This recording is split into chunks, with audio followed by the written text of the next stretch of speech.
Bueno, entonces nosotros vamos a empezar a analizar la polarización lineal. En esta polarización, el campo eléctrico oscila en una sola dirección a medida que la luz se propaga. Es decir, la dirección del campo eléctrico permanece constante respecto al tiempo. La dirección no cambia. Bueno, la dirección del campo eléctrico de la onda electromagnética no cambia. Eh, y la dirección del vector E puede estar orientada a lo largo del eje horizontal, a lo largo del eje vertical, o también puede estar inclinada. Entonces, si nosotros hacemos un sistema de ejes coordenados, en donde en el eje horizontal tengamos la componente X, en el eje vertical tengamos la componente y en este sistema de ejes coordenados nosotros queramos analizar la eh, propagación o la oscilación del campo eléctrico E. Este campo eléctrico E puede oscilar a lo largo del eje X, a lo largo del eje Y, o en algún valor intermedio entre el eje X y Y, considerando que estas flechas rojas nos representan el campo eléctrico, pero como una cantidad vectorial. Bueno,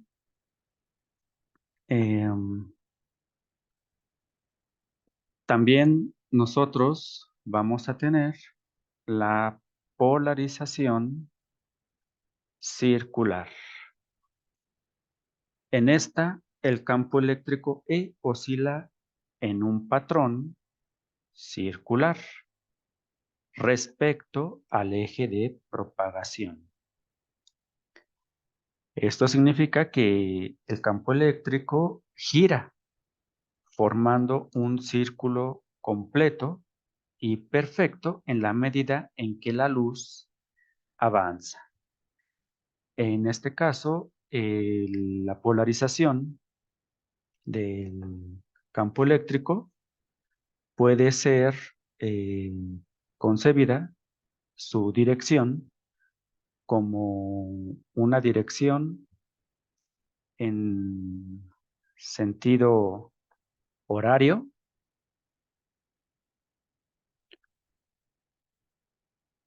o una dirección en sentido antihorario.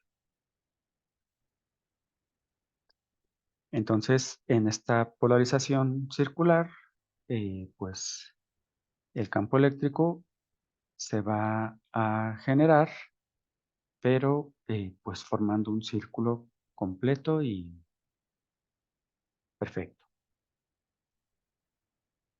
Y también tenemos la polarización elíptica. En este caso, la polarización elíptica se va a generar cuando el campo eléctrico oscila en un patrón elíptico a medida en que la luz se propaga. Esta polarización elíptica pues es una combinación de la polarización lineal y circular. Entonces vamos a tener, dependiendo los filtros o los accesorios ópticos que coloquemos, vamos a tener una polarización lineal en donde, si nos damos cuenta, la componente del campo eléctrico, esta componente hecha por medio de vectores de diferente magnitud, se propaga únicamente a lo largo de un eje. Por ejemplo, el eje Z. En la polarización circular, esta componente del campo eléctrico, nosotros la pudiéramos concebir como en un sistema de ejes coordenados. Si nosotros otra vez trazamos nuestro sistema de ejes coordenados, en donde tengamos el eje X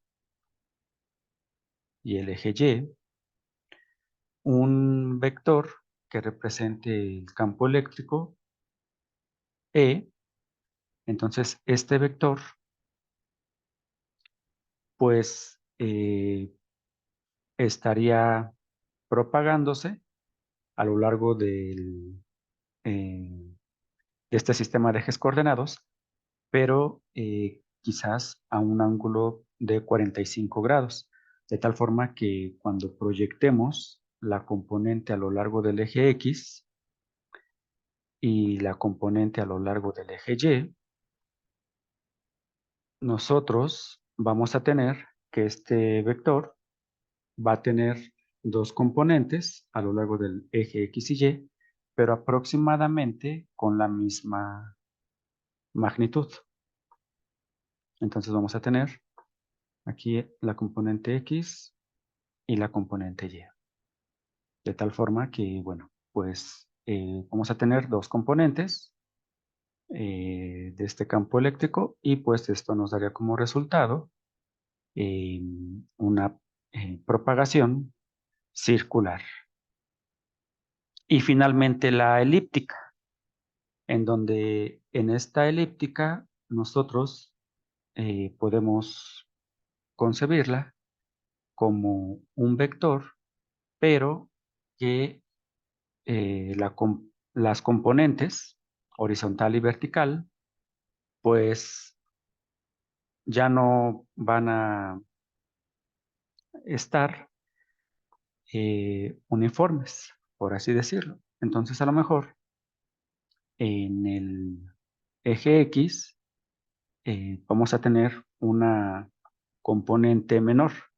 A lo mejor este vector ahora va a estar más cargado hacia el eje Y.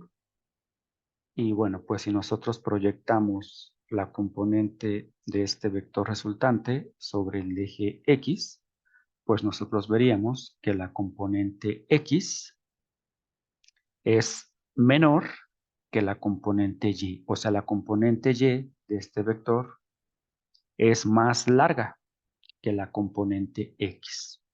Y eso es lo que observamos en esta polarización elíptica, ¿no?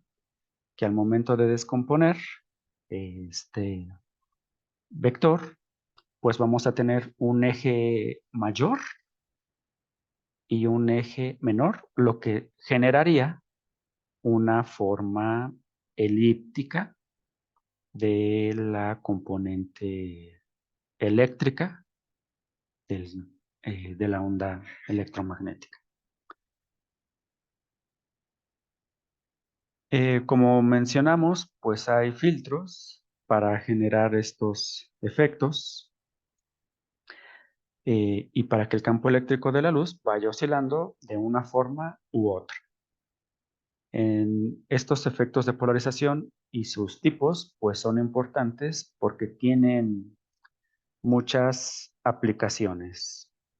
En la medida en que polaricemos a la luz de una forma o de otra, pues vamos a tener aplicaciones, por ejemplo, en la industria de los lentes, por ejemplo, para los lentes de sol o para algunos eh, materiales, cómo se comportan a determinada forma de la polarización y una vez que polarizamos a la luz, estudiar su comportamiento, ¿no? Bajo esas condiciones específicas de polarización.